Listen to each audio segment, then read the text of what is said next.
let's step into the shadowy past of the Cecil Hotel. From its dark history of tragic deaths and unexplained disappearances to the chilling stories of ghostly encounters that linger in its halls. The Cecil has earned its reputation as one of the most haunted places in America. Today, we peek down the corridor as we share eerie tales that have made the Cecil infamous and exploring the mystery and fear, where some people check in, but not always check out.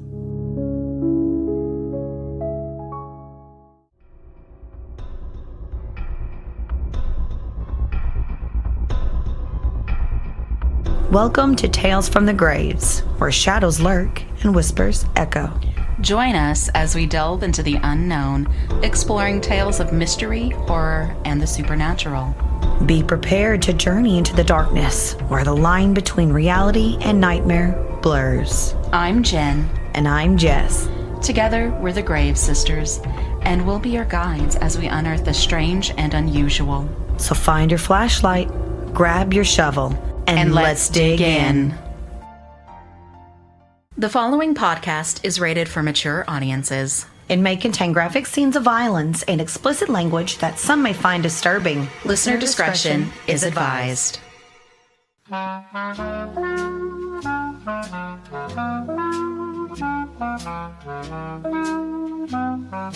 Hello and good day, grave diggers. We are happy to have you. Welcome to episode 18. We're legal. Yeah. I guess our podcast is now an adult. It can go and fight for the country or whatever, but it can't drink yet. Yeah. Well, old enough for an OnlyFans page, I guess.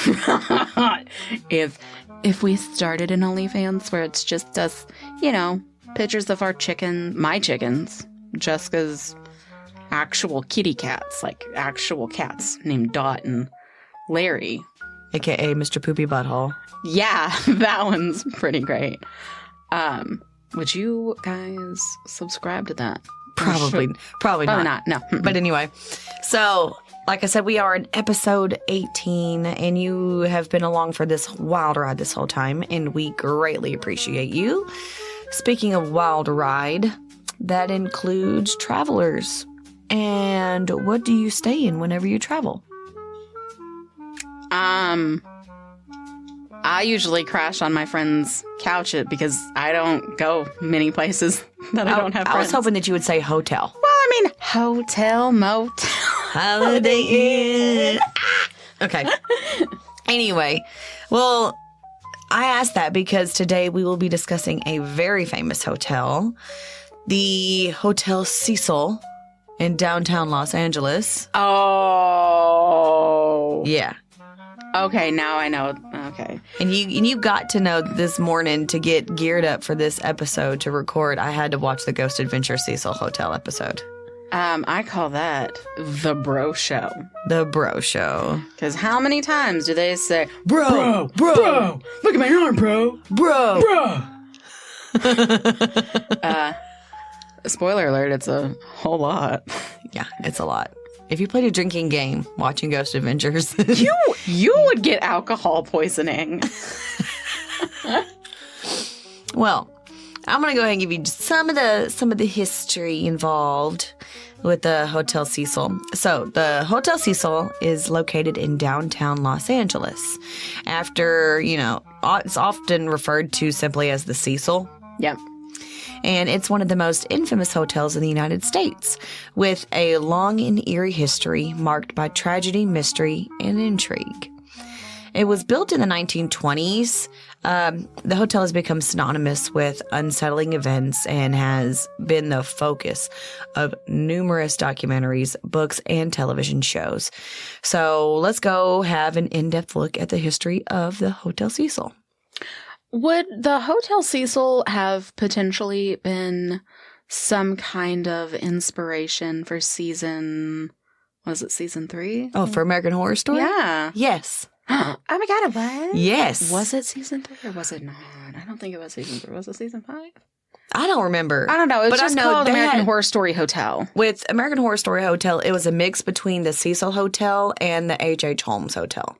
Oh, well, it was yeah, like a makes happy sense. mix of both of those. That's what they drew a lot of their inspiration from. But yeah. I don't think it was exactly. very happy. Those places were awful. Yeah. Well, early, the construction what? It was season 5. Thank you, editor. He was casually looking things up as we were just sitting on our asses guessing about things. We're like, I don't fucking know. We got computers in front of us, but neither one of us is going to type it out. Nope. I don't feel like Googling that shit right now. But anyway, so it began construction in 1924 and opened in 1927. It was designed by architect Lloyd Lester Smith. Sorry. You'll have to start over. Give me 1 second. Dicks and cheese. It's because it's connected to the Bluetooth. Do you want me to turn off the speaker? Yeah. Uh? There we go. It worked that time. Cool. Okay. So it began construction in 1924 and opened up in 1927. The hotel was designed by an architect by the name of Lloyd Lester Smith in the Beaux Arts style. That's what they have it, Beaux, so Beaux Arts style, which was a popular architectural style during the early 20th century. Construction began in 1924 and the hotel opened its doors to the public in 1927. So it was located at 640 South Main Street in downtown Los Angeles, and it was originally intended to be a destination for business travelers and tourists, offering affordable yet comfortable accommodations. It boasted 700 rooms spread over 15 floors with a grand marble lobby, stained glass windows, like an opulent exterior. Like, I looked at some pictures of it and it was absolutely gorgeous whenever it first opened up. Like, it was pretty much like the place to be if you were a traveler. Now, this is about the time, since it's the Roaring 20s. Yeah. Everything happened. So when the Cecil first opened, Los Angeles was in the midst of an economic boom of the Roaring 20s. And the hotel attracted a variety of guests, including business people, travelers, and those drawn to the glamour of Hollywood. But to everything good that's happening to the Cecil, the Great Depression happened. I was about to say, didn't the Great Depression happen in the 20s? It began in 1929. Oh, okay. And had a very severe impact on the hotel. As the economy collapsed, downtown Los Angeles fell into decline. And the area around the Cecil became increasingly impoverished. So it pretty much became Skid Row.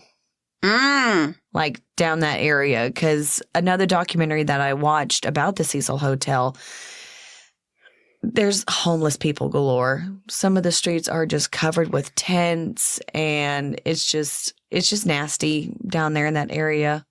It's just really sad to see a building that had like such good structure, such good bones go into disarray because of this one economic collapse. So that's just kind of how the world works, though.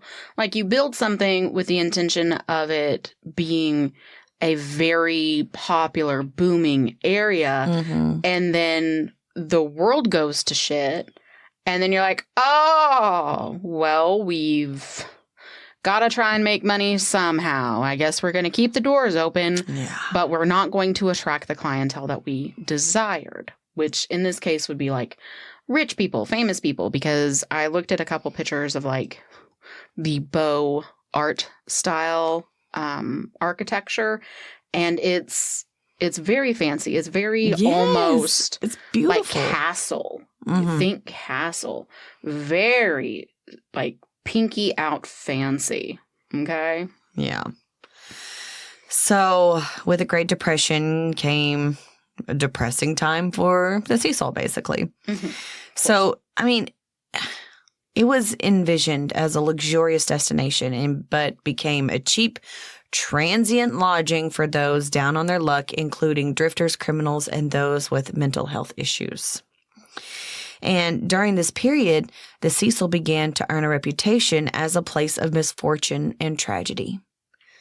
the first recorded suicide. Oh, I knew you were going to go there with something like that. Yeah, the first recorded suicide at the hotel was in 1931, setting a grim precedent for the decades to come. So, from the 1930s to the 1960s, it became known as the Hotel of Suicides, basically. So, Wonderful. yeah. So, throughout the 1930s and 40s, the Hotel Cecil became known as Suicide Hotel, and many guests checked in with the intention of never checking out, leading to a series of suicides by poison, gunshot, and jumping from the building's windows. This grim trend continued into the 50s and the 60s, unfortunately. And the hotel's reputation as a place of death grew, with newspapers regularly reporting on the suicides and other tragic events occurring within its walls. So, I guess it's time for Jennifer's Morbid Minute, because they always happen during Jessica's episodes. The reason why hotels either have bars on their windows or, you can't open the windows, they're just, permanent fixtures, is because they do not want it's because they do not want people to jump to their deaths. Because depending on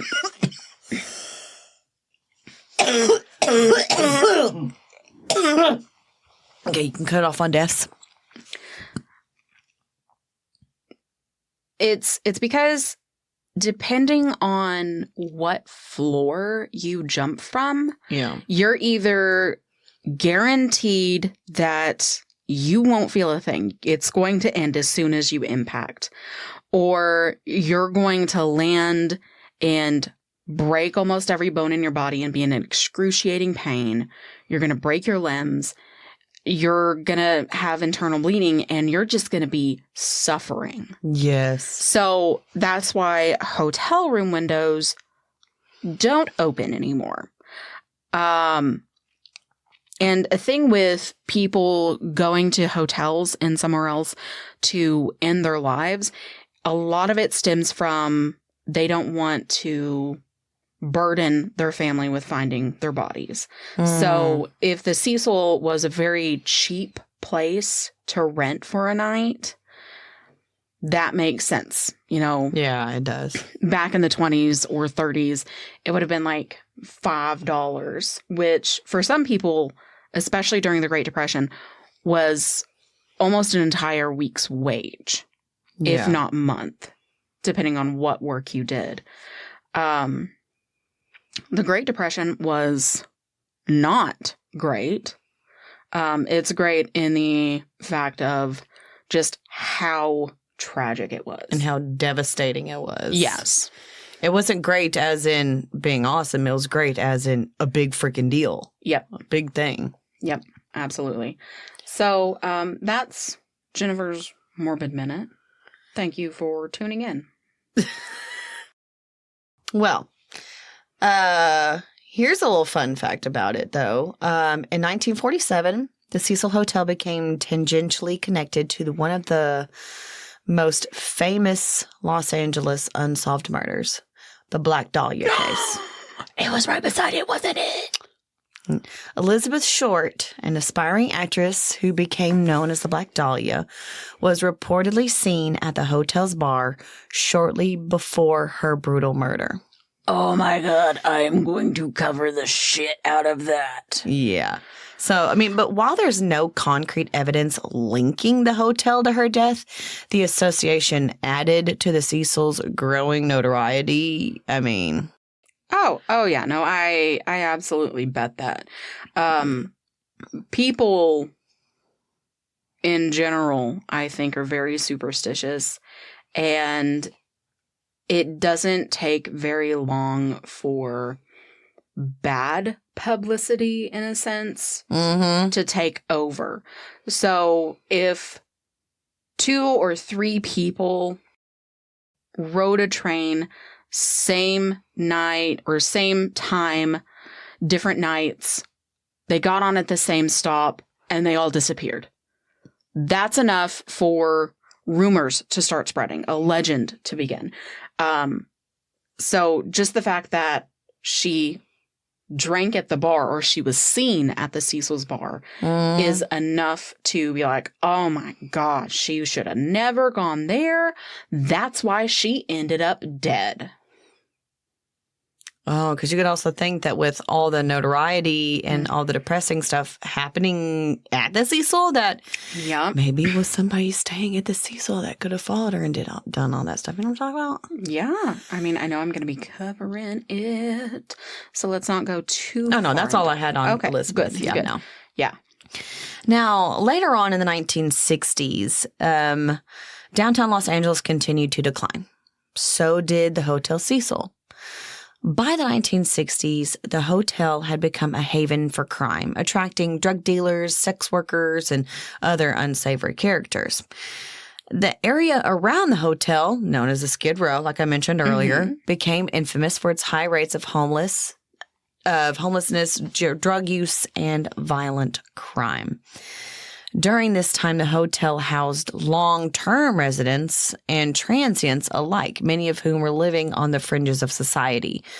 Much like in 1984, they had a very notorious resident, you might all know him, by the name of Richard Ramirez. The Night Stalker. Better known as the Night Stalker. I'm also going to cover the shit out of him. Oh, yeah. I'm not going into too much detail on him, but... Oh, yeah. Give me my serial killers. But he resided in the Cecil Hotel for pretty much his entire murder reign. Wow. Yeah. He was the famous serial killer who terrorized Los Angeles and San Francisco between 1984 and 1985, committing a series of brutal murders, rapes, and burglaries. During his killing spree, Ramirez reportedly stayed at the Cecil Hotel, using it as a base of operations. He would return to the hotel after committing his crimes, sometimes covered in blood, and sometimes he just walk down the street covered in blood. Oftentimes he would strip naked in the alley and throw his bloody clothes in the alley and just walk through the hotel naked up to his hotel room. Oh, that's just Richard. Don't mind him. He's a little zany. Nobody wanted to talk to him. Nobody wanted to speak to him. Nothing, because they knew that he was a creepo. Like, if you've seen pictures of Richard Ramirez with his mouth closed, he is a decent-looking individual. But he opens his mouth, and he got muck mouth, and it bad. Oh. And he's just bad soul, bad everything. He was not a great person, so he is not attractive in that sense. Another fun fact, in American Horror Story, 1980, that season, Richard Ramirez, the Night Stalker, is in it. And apparently... Oh, my God. Yeah, and in that particular season, he's apparently, made a deal with the devil where he can't die or something.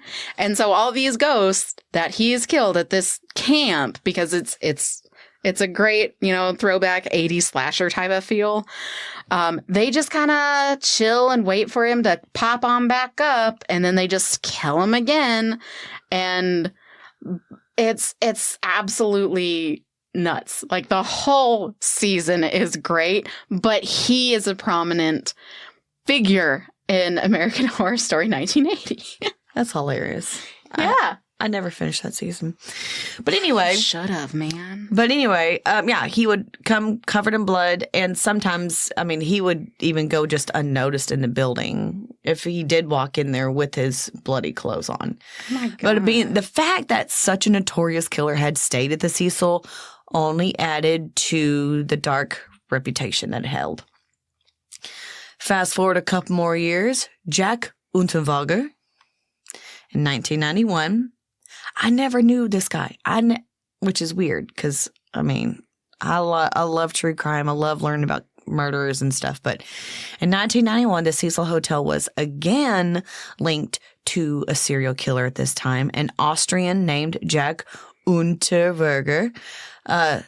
He had been previously convicted of a murder in Austria and was released from prison and became a celebrated author and journalist. Oh, yeah. which blew my mind. However, he soon returned to his violent ways. Unterweger came to Los Angeles to write about a crime in the city and chose to stay at the Cecil Hotel. During his stay, he murdered several sex workers in the area, using his stay at the hotel as a cover for his crimes. Oh, my. So Lanta. Unterweger was eventually caught and convicted, but the association with the Cecil further cemented the reputation as a hotel linked to death and violence. Now, more recent news in 2013.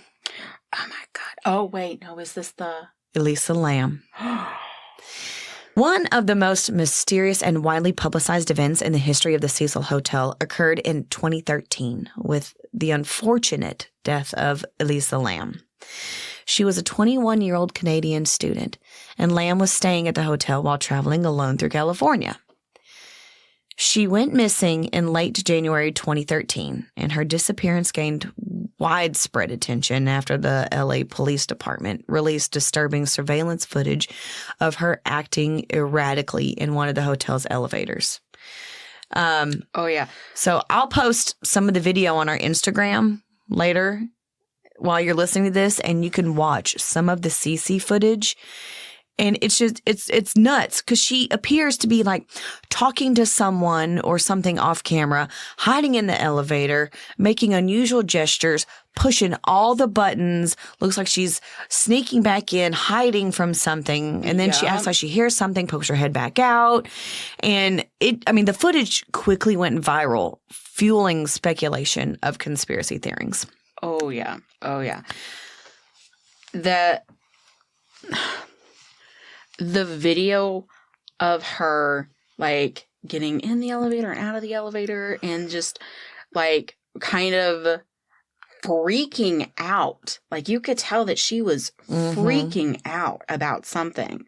Like, something was not right. Something was going on. Whether she was seeing it or, just some kind of mental break, which I know for a fact she was on some kind of medication, but if she's taking it regularly and taking the normal dose and stuff, she shouldn't have had that kind of like reaction, in my opinion. No. Something happened. And I mean, it's possible that she was slipped something, but at the same time, these videos were shot during the day, weren't they? I don't remember. I think they were all shot during the day. And, they're looking for her. Like, how long did they look for her? Do you have that? She was found in February. Yeah. So she disappeared in January, was found in February. And I don't think anyone would have thought to look where they did. No. Until someone started complaining about the water. Yeah. I mean, her body was discovered in one of the hotel's rooftop water tanks after guests complained of low water pressure and odd tasting water. Here's a freebie morbid minute. Her body was in the water tank for the hotel. So people were drinking dead body juice. I don't know. I wonder how many people sued. Oh, I don't know. Probably a shit ton. I would have. Oh my God. But then again, I mean, it's not really the hotel's fault, but no, I mean, they're liable. Yeah, but at the same time, like, things should have been checked. Like, how often are they checking their water reservoir system? Because it's a tank on top of the building. And yeah, like how often is it filled? How often is it cleaned? But I mean, how did she get in there? The door to the roof is supposed to be locked. Probably. And I remember seeing something along the lines of, how could she have climbed in? I mean, climbed up to the top, lifted that heavy lid, hopped in and closed that big metal lid when there wasn't much water in there to begin with. So somebody had to have tossed her in there. Yep. I did see something else where someone thought that the way that she was behaving in the elevator, maybe she might have been playing the elevator game. Have you heard of the elevator game? I think I've heard of the elevator game. Like you get in an elevator by yourself, you push a button, and then you push like a different type of sequence on there, and then it lets you down like floor by floor, and then if it opens, like supposedly a stranger is supposed to come in, but you're not supposed to acknowledge them, because if you do, then you're going to be damned or something like that, and it's supposed to open to like a brand new portal or something. I don't know. But I mean, that's just what someone said that it looked like she was doing, but it didn't appear that way to me, and honestly. But the sad thing was that her death was ruled an accidental drowning. I don't know how that could have been an accident. No, because her clothes were taken off of her body. She was found naked inside the water tank, and her clothes were tossed in there with her. Yeah, that's not... Yeah. But, I mean, but the bizarre circumstances and the eerie elevator footage have led to countless theories about what really did happen, making it one of the most enduring mysteries associated with the hotel. Now, those are just a few of the famous residents that happen to have roamed the halls, but death is always lurking behind those cursed walls. Now, in about 1962, there was a man named George Giannini who was like a 65-year-old man who stayed at the Cecil Hotel. And this is messed up. He was hit by the body of a woman named Pauline Otten. She jumped from the window from the 9th floor. Oh, my God. Following, because, I mean, she was having supposedly a fight with her husband. Of course she was. Yeah. But she didn't know that she would also end the life of a complete stranger. He was walking by the building, and her body, splat, landed on top of him, letting it be known that you can't even walk by the Cecil without death being around it. Jesus. So that was a 2-for-1, basically. There was an incident where a woman in 1964 named Goldie, they also called her Pigeon because she loved feeding the birds in the square. Yeah, they called her Pigeon Goldie. Okay. No, I mean, she seemed super duper sweet. I mean, the picture that I saw of her. She was found to be SA'd or sexually assaulted and murdered in her room that she was staying at the Cecil. That one was really sad. Here's another random one. 1944. There was a 19-year-old girl there by the name of Dorothy Jean Purcell. She woke up in the middle of the night with horrible, severe stomach pains. Didn't know what in the world was going on, but she didn't want to wake her boyfriend that was sleeping in the bed right next to her. And so she went to the bathroom thinking, it was bathroom problems. You know what I'm saying? Okay, yeah. So much to her chagrin, she had given birth to a baby boy. But with her being a teenager, she was not married for one, but she was in complete shock because she had no idea that she was pregnant in the first place. Oh, it's like that, TLC show? Like, I didn't know I was pregnant. Yeah. She had no idea that she was pregnant. And she delivered the infant completely just and utterly alone and without anybody helping her. And whenever she took a look at the baby, she thought that the baby was stillborn. And so she wanted to get rid of evidence and tossed the baby's body out the window. Oh my God, that's awful. Yeah. But that also brings to mind. No. Hold on. Oh, girl. Oh, this is a really sad story. I know it's a sad story, but the only thing I can think of is the Family Guy episode, Prom Night Dumpster Baby. Girl, you are fucked up. I did take my meds today. Oh, man. I'm sorry. But see, it's about to get more grim. Oh, God, no. Did the baby hit someone? The baby landed on the roof of a neighboring building where it was later discovered but the autopsy revealed that the child was alive when it was tossed out the window. Oh, my God. So the girl, Dorothy Jean Purcell, she was eventually charged with homicide, but a jury found her not guilty for reason of insanity. So she was sent to a psychiatric hospital for treatment after that. What year did that happen? 44.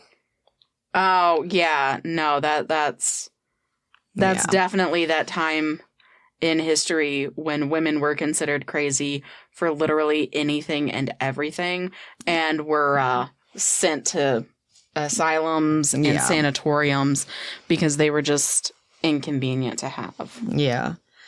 But, they have been trying to fix things. They've been rebranding and renovating the place because in recent years, the hotel has undergone several rebranding efforts to distance itself from the dark past that it's had.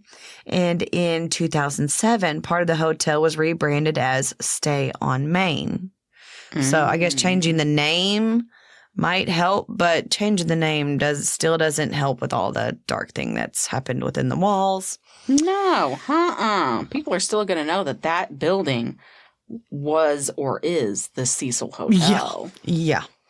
Well, with it being rebranded as the Stay on Main, what they were doing was they were trying to target a younger, budget-conscious demographic while maintaining the Cecil name for other parts of the building. Oh.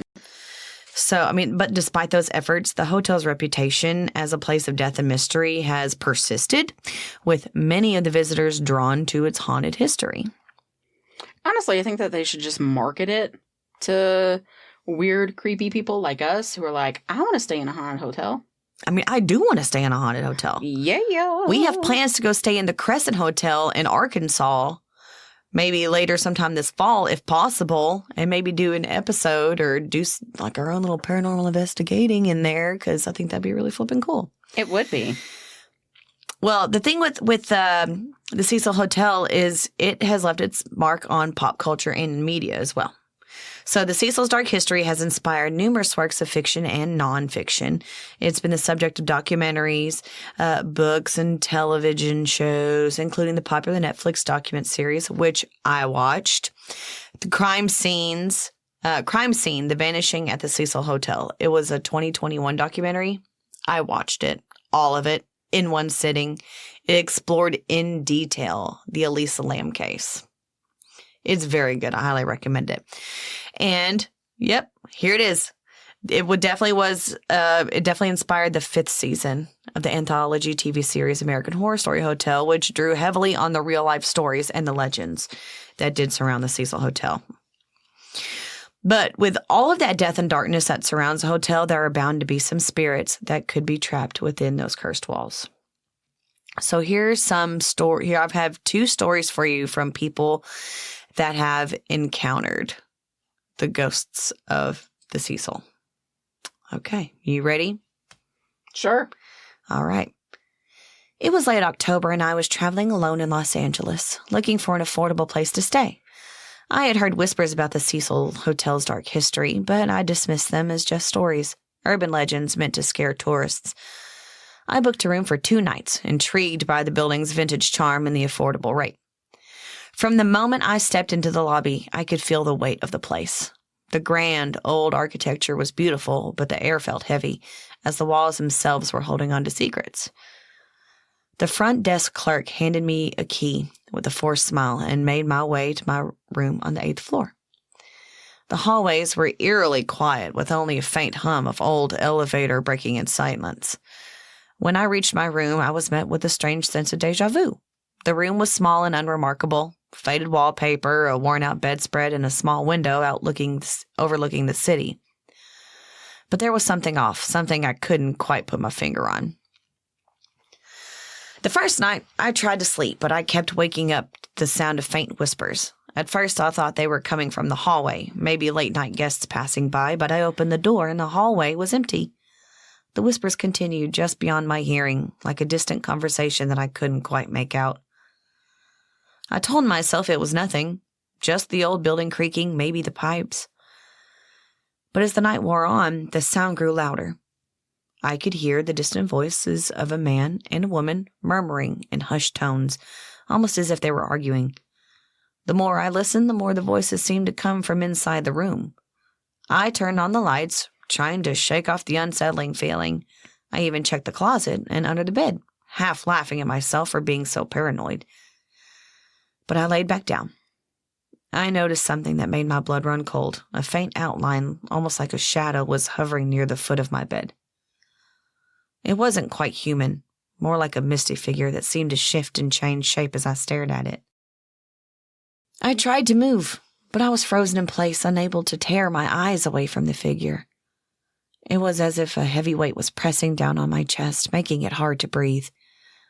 The whispers grew louder, more urgent, as the figure moved closer. My mind was racing. I knew I should scream, run, do anything to break free, but I was trapped, paralyzed by my fear. Then, as suddenly as it appeared, the figure vanished, leaving me gasping for breath.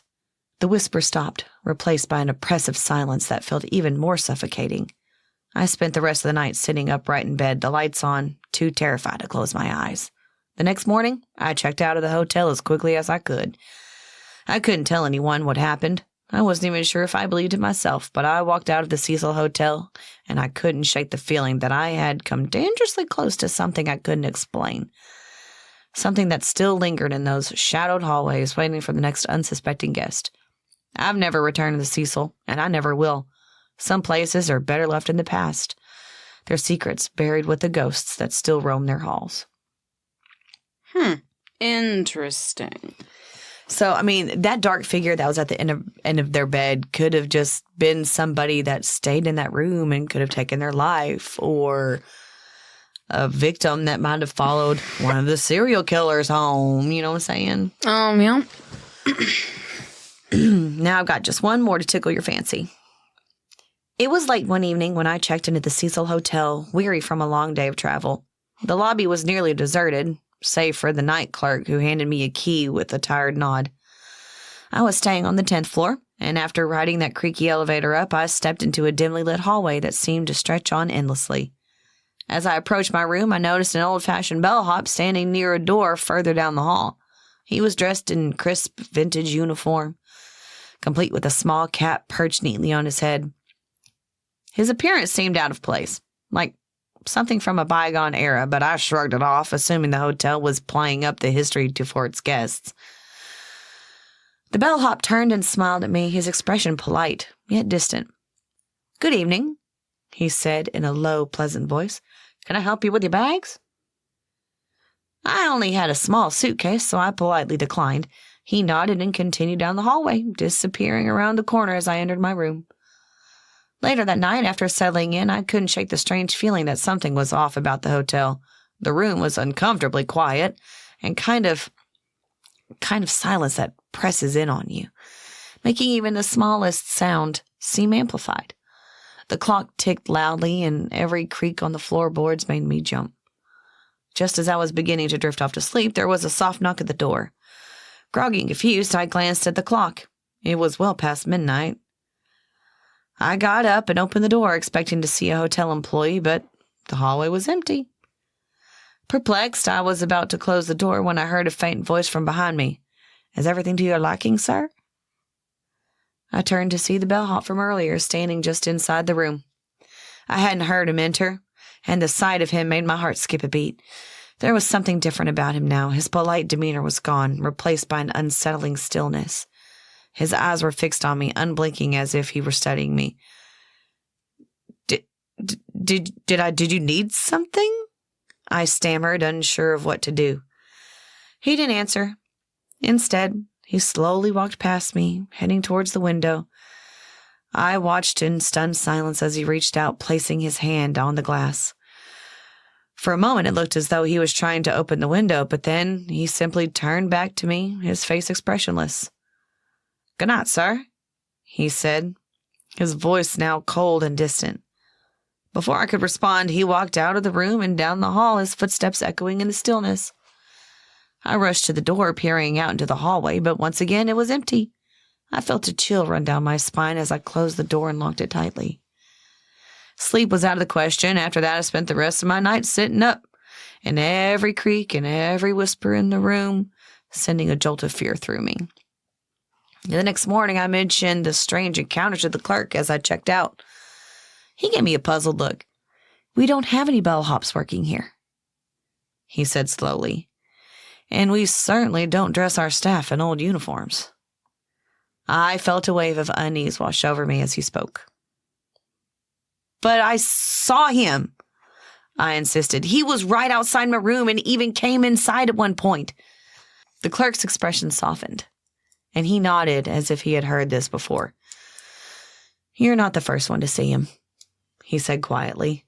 "There is a story about a bellhop who worked here back in the 1930s. He was well liked, but one day he just vanished. Some say he never really left." I left the Cecil Hotel that morning, shaken by my experience. I've stayed in many hotels over the years, but none have left me with such an unsettling memory. Even now, I can still picture the bellhop's face, the way he looked at me with those piercing eyes. I'll never forget the night I spent at the Cecil Hotel or the ghostly encounter. It still haunts me today. The Hotel Cecil stands as a monument to both the glamour and the darkness of old-school Los Angeles. From its early days as a luxurious destination to its decline into a den of despair and its eventual association with some of the most infamous crimes and mysterious deaths in modern history, the Cecil has earned its reputation as one of the most haunted and unsettling places in the world. But despite numerous attempts to cleanse and rebrand its image, the hotel remains a symbol of the darker side of human nature. A place where the line between reality and nightmare blurs and leaving behind a legacy of unanswered questions and chilling stories that continue to captivate the public's imagination. Would you go to the Cecil Hotel with me? Yeah. In a heartbeat? Yeah. Fuck yes. Let's do it. So, you brought up that, that girl could have been playing the elevator game. Yeah. Well, the elevator game is a Korean urban legend. Oh, you looked it up while I absolutely did. It's a Korean urban legend about a gateway to another world. The rules for playing the game are: enter the elevator on the first floor and press the button for the fourth floor. Do not exit the elevator on the fourth, second, or sixth floors. Press the button for the 10th floor. Do not acknowledge any voice calls. Press the button on the 5th floor, or for the 5th floor. Do not look at or acknowledge any woman who enters the elevator on the 5th floor. Press any button for a floor other than the 1st or 10th to end the game. If anything seems strange, do not exit the elevator. Repeat the steps, starting with the 4th floor button. If anything seems wrong when you reach the 1st floor, I think don't get out. Only exit the elevator on the 1st floor if you are certain you are in your own world. So, here's another, creepy, I guess, morbid information. This one seems a little bit more accurate, so we're going to replace it. But, yeah.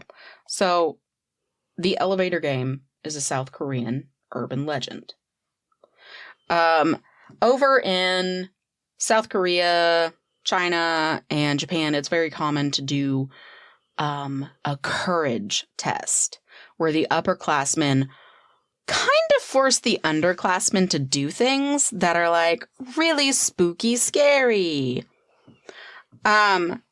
It's an urban legend that says you will know you are truly in another world based on a few details. The biggest clue that it works is you're the only person there. Everyone else will likely look normal, but no one else will be there. Not even the woman from the elevator. 2 other factors will indicate you're in another world. It will be dark. No lights will be on at all, even if they should be.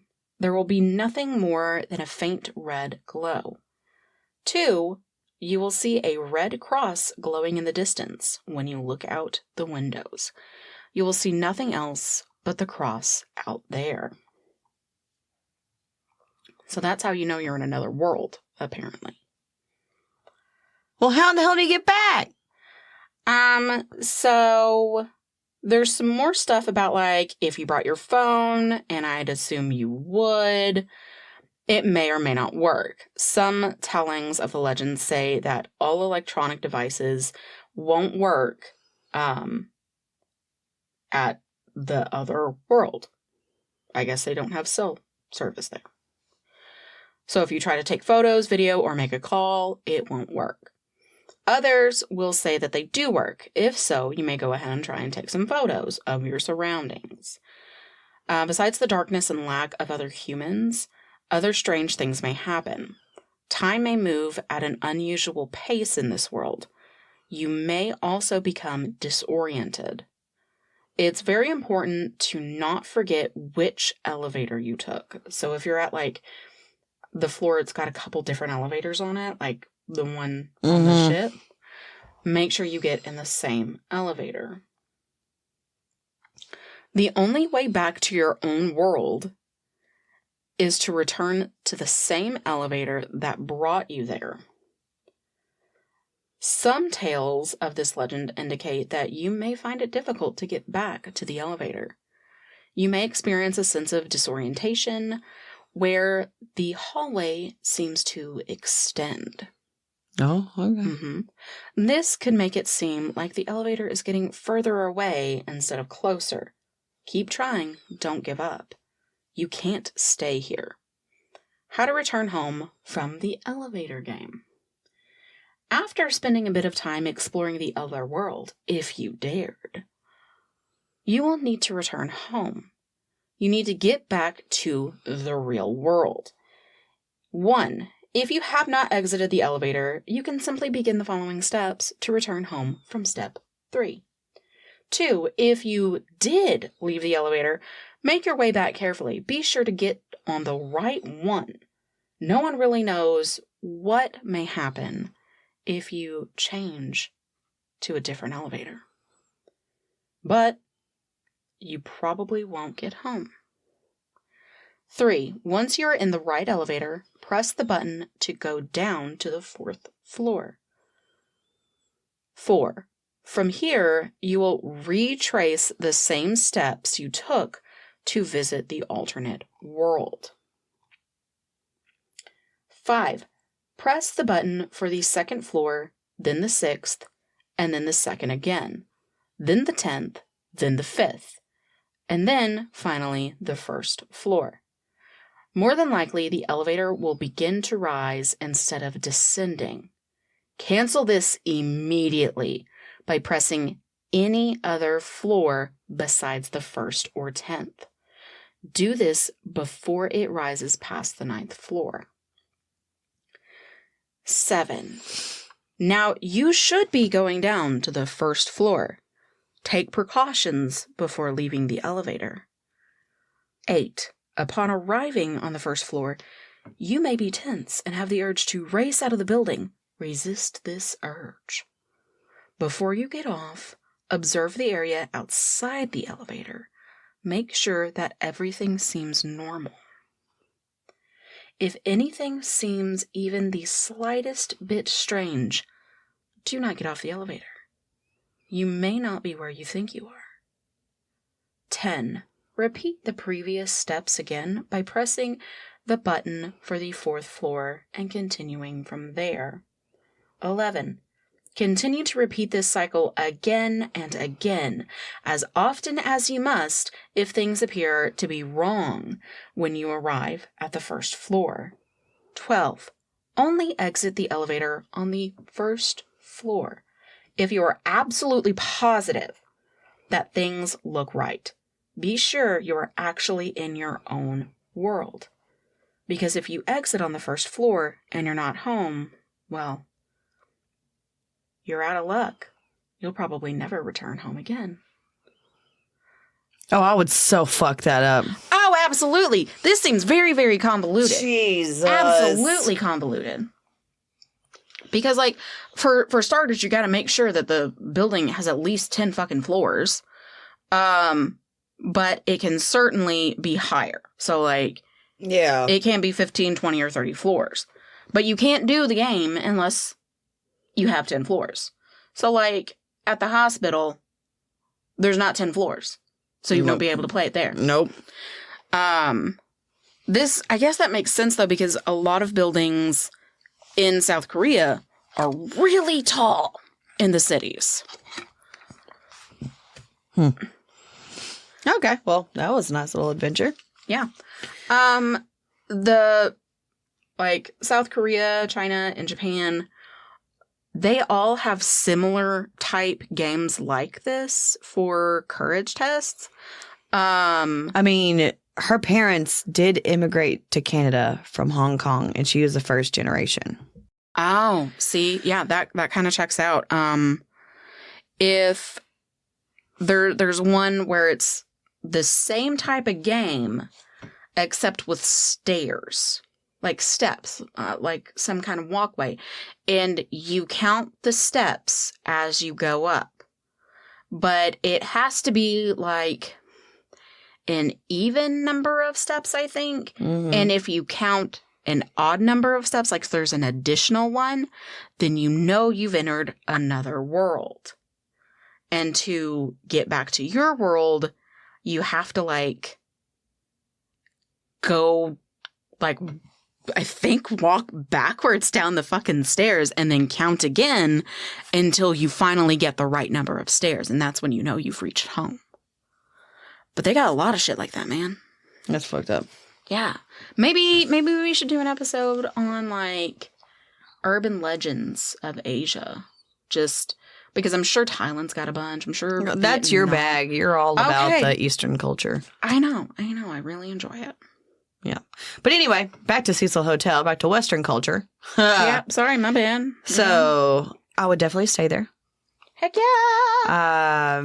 It sucks that it has that reputation of, you know, death and trauma and stuff, but if any of you gravediggers have ever stayed there or saw it or walked by it or whatever, please let us know, because that's very interesting. We want to know what your stories are. Want to know what your first-hand experiences are, any of that stuff. Mm-hmm. So email us talesfromthegravepod@gmail.com. Visit our Instagram, our Discord, all that stuff. We'll link it in the bio. And we really do hope to hear from you soon, Gravediggers. Until then, stay spooky. We love you. Bye. Question everything. San Diego. I guess in this case it should be like, question everything, Los Angeles. Finger guns. Bye. Bye. If you like what you heard, please feel free to follow, like, rate, and review Tales from the Graves podcast on your preferred listening platform. We also would like to know what you think and what topic you suggest we unearth next. Email us at talesfromthegravespod@gmail.com or reach out to us at Tales from the Graves podcast on Instagram. And if you have Discord, join us in the graveyard. The link is in our bio on our Instagram, as well as this listening platform. Thanks again, Gravediggers.